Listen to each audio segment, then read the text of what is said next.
So what do you know about the Northern Ireland genocide during the 70s and 80s? I would have to say I've never studied it formally, and maybe this is a little embarrassing, but most of what I know is from the U2 song.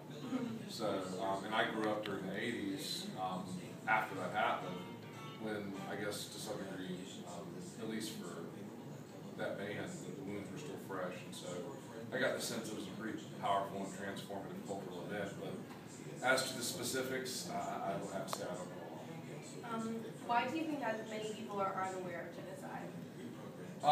I think a lot of people are aware of genocide. I just think that the definition of genocide oftentimes gets narrowly applied, and most people, when they think of it, they only think of the Holocaust and what happened in World War II.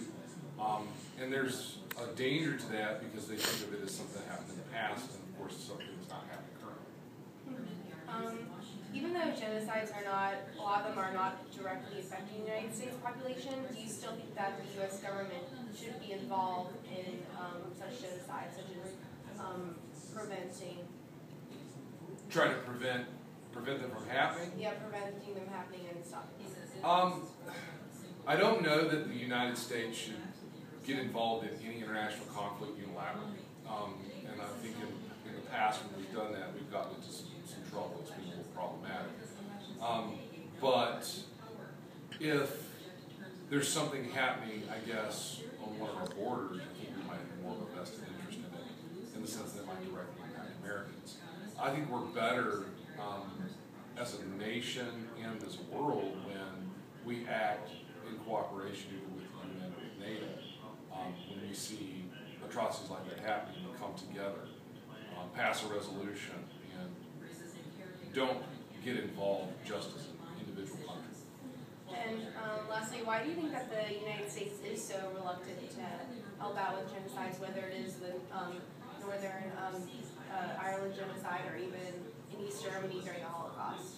Well, I mean, you got to understand, if you're talking about, like, historically speaking, genocides that happened, or ethnic cleansing that happened prior to the internet age, prior to the digital age, information moved a lot more slowly than it does now, and as a consequence, we're getting the information oftentimes after the atrocities have occurred, and then the question becomes, well, what exactly do you do? As we've seen recently, there's trials going on in The Hague right now that are related to ethnic cleansing. Oftentimes, what we can do is try to gather evidence, create an international tribunal, and try these people for war crimes at The Hague, which is where I think that sort of thing should be happening. When you talk about a law that's a crime against humanity, all of humanity is affected, and to think that the United States in and of themselves should take the lead role, I think that would be a mistake, and it would suggest sort of, I guess, like a cultural hegemony, which is to say we would be asserting more power, more dominance than the rest of the world would want, or perhaps even need. So. Well, thank you very much. Sure, no problem.